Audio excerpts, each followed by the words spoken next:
Hey, New Life Church. My name is Neil Gray, and I've been asked to share my story of how Jesus found me in the darkest place that I'd ever been and changed everything.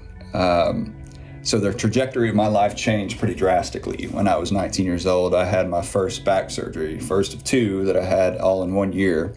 And they gave me an unlimited prescription of painkillers for the next 4 years.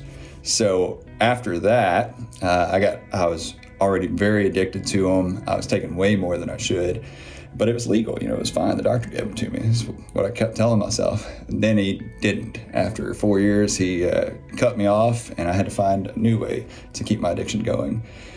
Just to keep it short, it kept going for the next 14 years, and eventually it turned into using needles and heroin and meth and every type of drug that you can imagine daily. For the first few years of my addiction, it was fun, right? Sin is like that. It's enticing, it's exciting for a season. Then it became more of a grind. Then I got pretty lost in it. And then towards the end, the last few years, I was just drowning.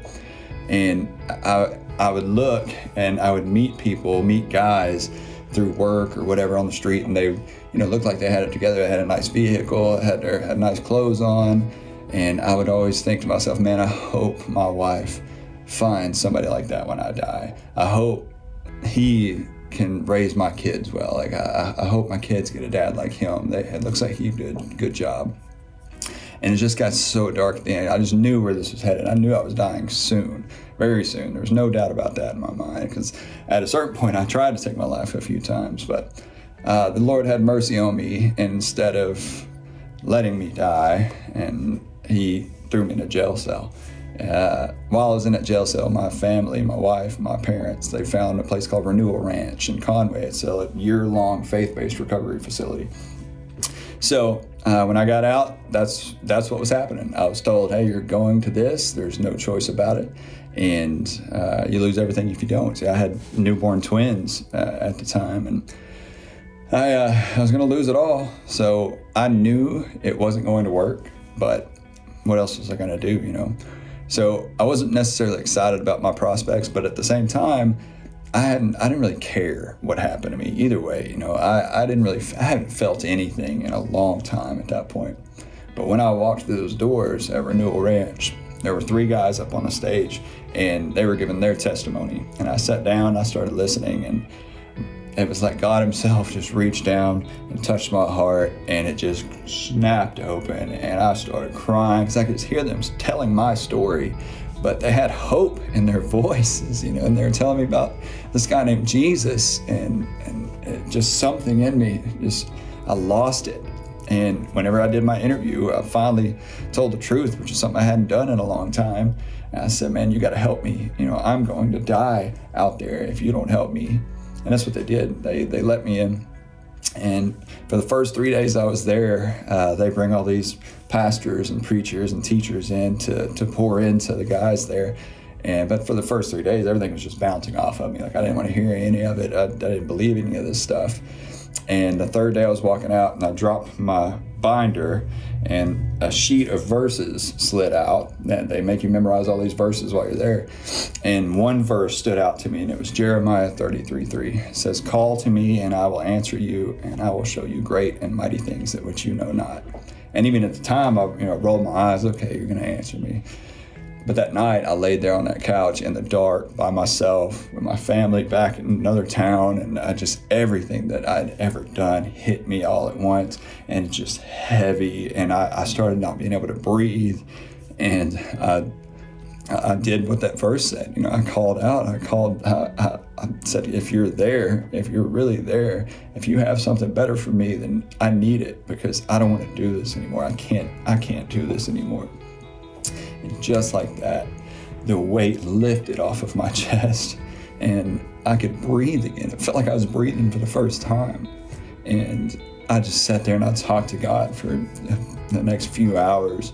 The next morning I woke up, and I wasn't exactly sure what happened to me, but I did know I was in the presence of God last night. And I dove into the Bible. I wore those preachers and teachers, and I wore them out with questions over the next 6 months.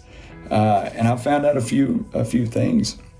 I found out that God wasn't who I thought he was, that God wasn't a God who rewards good people for being good, that he was a God that is kind to bad people. And that changed everything for me.